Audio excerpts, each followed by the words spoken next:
आपको बोलना चाहिए ना, मोटरसाइकिल लेके आता है, पीछे पीछे रिकॉर्डिंग करना पड़ता है।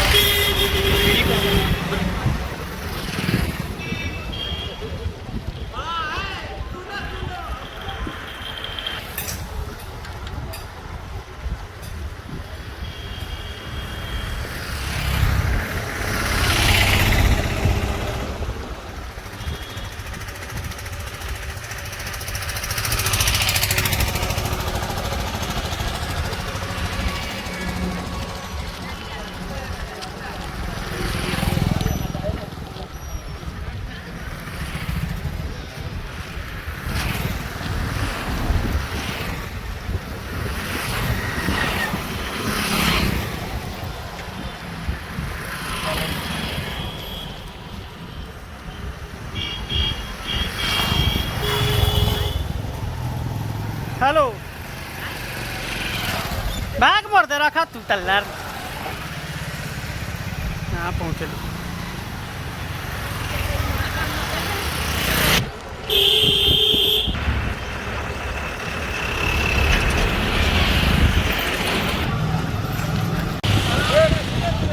धीरे धीरे धीरे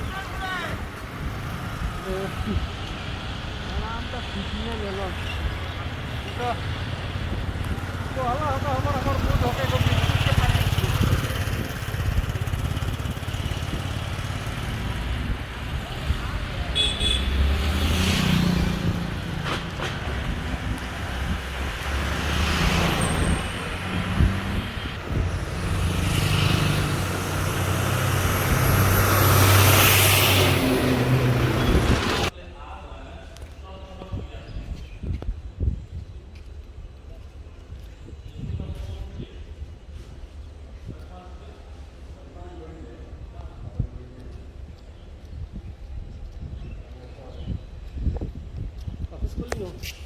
चलो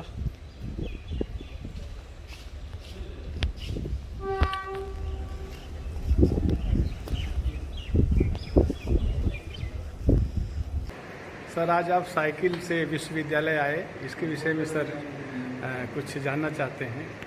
देखिए, 3 जून को विश्व साइकिल दिवस था और उस दिन हम लोगों ने पूरे विश्व के साइकिल चालकों की सराहना की और उनको बधाई दिया कि ऊर्जा का संचय, ऊर्जा का निर्माण, ये दोनों होता है। कहते हैं कंजर्वेशन इज जनरेशन। तो ये जो साइकिल चालक थे पूरे विश्व के, उनको बधाई देने के क्रम में ही मैंने एक प्रेस विज्ञप्ति दिया था कि 5 जून विश्व पर्यावरण दिवस के दिन मैं जेपी विश्वविद्यालय के कुलपति की हैसियत से अपने सरकारी निवास जो गंडक कॉलोनी और सर्किट हाउस छपरा के सामने है, वहां से विश्वविद्यालय परिसर जो तकरीबन 7 किलोमीटर पड़ता है, मैं साइकिल चला के आऊँगा। तो शुरू में तो मुझे लगा कि शायद मैंने बहुत बड़ी घोषणा कर दी। पिछले 7 साल से मैंने साइकिल नहीं चलाया था और 7 साल पहले भागलपुर में साइकिल चलाया था, जिला प्रशासन और प्रमंडल के सभी अधिकारियों के साथ मिलकर के सद्भावना में तकरीबन 1000 लोगों के साथ, प्रशासनिक अधिकारी के साथ साइकिल चलाया था। तो मुझे लगा कि शायद मेरे पास साइकिल उस साइज का नहीं है। तो हमारे एक प्रोफेसर साहब ने कृपा की, डॉक्टर आर.पी. श्रीवास्तव ने, तो उन्होंने अपनी साइकिल भिजवाई। फिर मैंने उसमें कोशिश किया तो लगा कि साइकिल बड़ी है, तो 1-1.5 इंच उसको मैंने छोटा किया और फिर मैं उस पर शुरू हो गया और 8:40 पर मैं अपने आवास से निकला।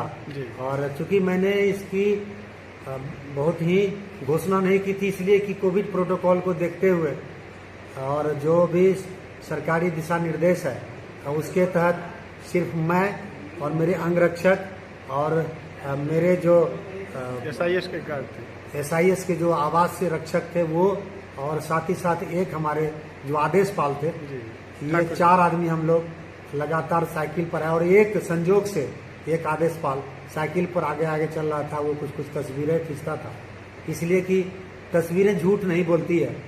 मैं अगर कह भी देता संवाददाता को और किसी मीडिया में, तो कहते पता नहीं हर चौराहे पर, थाना चौक पर, बोले जोगनिया कोठी पर, पुल के पास और फला फला मोड़ पर उन्होंने साइकिल चलाई कि नहीं चलाया, पुल पर चला के चढ़ सके कि नहीं चढ़ सके, इन तमाम चीज़ों को अंकित करना जरूरी था। तो मैं इन तमाम चारों अपने सहयोगियों का मैं आभार व्यक्त करता हूँ। मैंने आग्रह किया था कि 5 जून पर्यावरण दिवस है, उसमें विश्वविद्यालय के कर्मी यदि संभव हो तो साइकिल चला करके आए। तो उसमें हमारे तकरीबन 4-5 कर्मी वो साइकिल चला करके आए, जिसमें सुनील जी जो नाम था आपके पास, जो लोग साइकिल चला के आए हैं हाँ, वो कृपया दे देना। जो हम वहाँ खड़े थे पोर्टिको में, तो जो आया साइकिल चलाते हुए इंजीनियर साहब। हाँ, तो वो हमें आपको बता रहे हैं कि और हमारे साथ कौन कौन है। आप कहेंगे कि ये शायद शौकिया एक दिन साइकिल चलाने से क्या होगा। कहते हैं कि अगर हर कोई यही सोचेगा तो पहल फिर कौन करेगा। तो पहल होनी चाहिए। मैं जोगिनिया कोटी होते हुए बराबर आता था और वहाँ पर तकरीबन 14 पौधे लगे हुए हैं और प्लास्टिक के गेबियन जाली वाले वहाँ लगे हुए थे। मैं गिरा हुआ बराबर देखता था, तो मुझे अफसोस होता था कि मैं इकोलॉजी पढ़ाता हूँ और उसमें बहुत ही उद्बोधन करता हूँ, लेकिन ये पेड़ गिरे हुए हैं तो मुझे धिक्कार लगता था और मैं आते जाते रुक के उसे ठोका, सीधा किया। मैं आपको बताना चाहूँगा और आपके माध्यम से मैं कहना चाहूँगा कि मुझे उसके 10 दिन के बाद खुशी का ठिकाना नहीं रहा, जब एक स्थानीय आदमी छोटे से बाल्टी में पानी लेकर के उसमें पानी डाल रहा था। तो मुझे लगा कि मैं सफल हो गया। मैं जो वहां कोशिश कर रहा था कि गाड़ी में जर्किन में पानी डाल के थोड़ा थोड़ा पानी डाल दे रहा था आते आते, तो लोग देखते थे, तो उनको भी रहाने की और वो उसमें पानी डालने लगे। तो ये अगर पहल होगी तो सभी लोग खराब नहीं होंगे। कौन कौन लोग के सर इसमें नाम बताइए। तो मैं कहना चाहूँगा कि आज जो साइकिल चला के आए उसमें मैं कहना चाहूँगा कि जो मेरे अंगरक्षक हैं वो लक्ष्मण कुमार, उसके साथ साथ हमारे आदेश पाल, अनिल ठाकुर, उसके साथ साथ अमित कुमार और रणधीर कुमार यादव, ये विश्वविद्यालय कर्मी रणधीर कुमार यादव वो साइकिल चला के आए। चूँकि बोला, उन्होंने कहा कि मैंने आह्वान पढ़ा था इसलिए मैं साइकिल चला करके आज आया हूँ। और शंभू कुमार बैंक कर्मी, उन्होंने कहा कि जब विश्वविद्यालय पहल कर रही है तो हम खुद चला करके आएंगे। और हमारे इंजीनियर साहब थे, वो साइकिल चलाने की कोशिश किए, लेकिन इनका साइकिल रास्ते में बस्ट हो गया तो लुढ़काते हुए पैदल आए। लेकिन इनके जज्बे को हम सलाम करते हैं। साथ ही साथ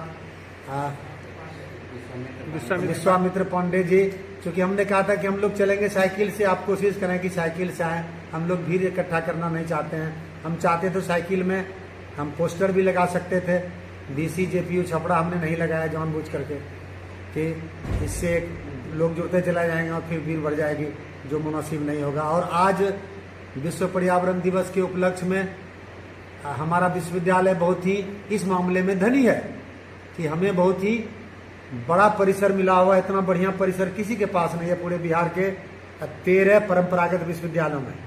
और उसमें हमारा विश्वविद्यालय इस मामले में भी फख्र करता है कि 2.4 हेक्टेयर की एक नर्सरी वन विभाग के साथ सामंजस्य से यहाँ पर संचालित है, जिसके तहत 200-400 पेड़ उन्होंने लगाए हैं। हम लोगों ने भी पहल किया है, 100-150 पेड़ लगाए हैं, हम लोग भी लगाएंगे। तकरीबन मेरी तो ये इच्छा है कि मैं जितना कार्य दिवस मेरा होगा, कम से कम उतना वृक्ष मैं यहाँ से लगा करके जाऊँगा। ये हमारी शुभकामना है और हमारा ये प्रयास होगा। ईश्वर कहते हैं मैन प्रपोजेज गॉड डिस्पोजेज, तो कितना ईश्वर हमको उसमें सफलता देता है। लेकिन मैं वही दोहराना चाहूँगा कि हिम्मते मर्दा मददे खुदा। अगर मर्द हिम्मत करेगा तो खुदा उसकी मदद करेगा। और मैंने लगा करके देख लिया है अब तक में हमारे विश्वविद्यालय के, ठीक है कुछ ही कर्मी हमको मदद कर रहे हैं, मदद तो कर रहे हैं, मैं अकेला नहीं हूँ। कहते हैं ना कि मैं अकेला ही चला था जानिबे मंजिल, मगर लोग आते गए और कारवां बनता गया। जब पिछले शुक्रवार को इतनी बारिश हो रही थी, इतनी बारिश हुई थी कि मेरे विश्वविद्यालय परिसर के आगे में भर ठौना पानी था। उसमें तकरीबन आंधी में लगभग आधे गेबियन गिर गए थे। और उसमें हम लोग 4 आदमी मिलकर के आधे गेवियन को सीधा किया।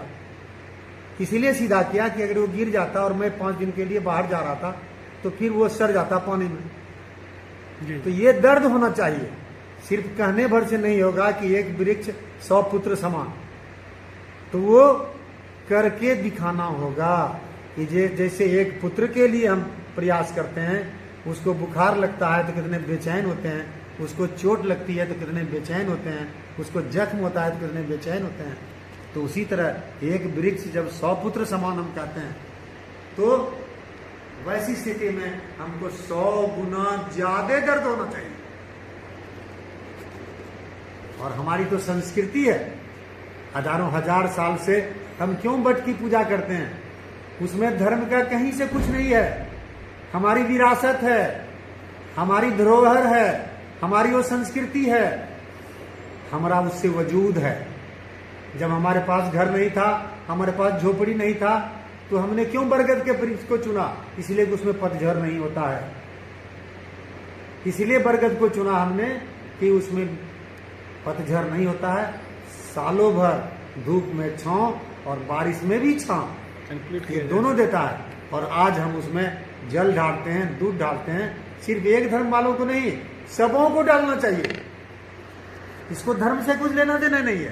पीपल का वृक्ष ऑक्सीजन देता है और सबसे ज्यादा टर्नओवर उसका होता है, ये सभी वैज्ञानिक मानते हैं। आज ऑक्सीजन के लिए कितने लोग तरस रहे थे? हवा में मात्र 21% ऑक्सीजन है, और उसने साबित कर दिया इस कोरोना ने कि शुद्ध हवा और शुद्ध ऑक्सीजन के लिए हम कितने कमजोर हैं, हम कितने कमजोर हैं। कुछ हवा के ऑक्सीजन से महज एक अंग जो फेफड़ा है, वो अगर बंद हो जाता है तो हम 1 मिलीमीटर भी ऑक्सीजन नहीं खींच सकते हैं। और आज जो मशीन बनाया गया है, उसी हवा से हम ऑक्सीजन खींचते हैं, उसको कहते हैं ऑक्सीजन कंसंट्रेटर। 70 से 75 हजार दाम है, हर लोग खरीद रहे हैं जिनको दम्मा का शिकायत है, पन्ना का शिकायत है। लेकिन मैं यहाँ कहना चाहूँगा कि हमारी जो संस्कृति है, हमारी जो विरासत है, हजारों हजार साल की है। हमें यूरोप और अमेरिका नहीं बता सकता है, वो तो 250 साल का अमेरिका है और तकरीबन 2000 साल का यूरोप है। अलेक्जेंडर द ग्रेट 2320 साल का है, अरिस्टोटल 2320 साल का है। हमारे तो 5000, 100,000, 7000 साल की संस्कृति है। तो हम मजबूत हैं कि वे मजबूत हैं? हम उनको बताएंगे, वे हमको बताएंगे। वे हमको इसलिए बताने लगे हैं कि हम अपनी बातों को भूल गए। हमें जल, जीवन, जंगल, जानवर और जन, ये 5 तत्व जो हैं, इन 5 तत्वों को समेकित रूप में देखना होगा। पेंटागन है अमेरिका में, उसका रक्षा का केंद्र है, डिफेंस का सेंटर है, पंचमुखी बनाए हुए हो। ये जो पंचमुखी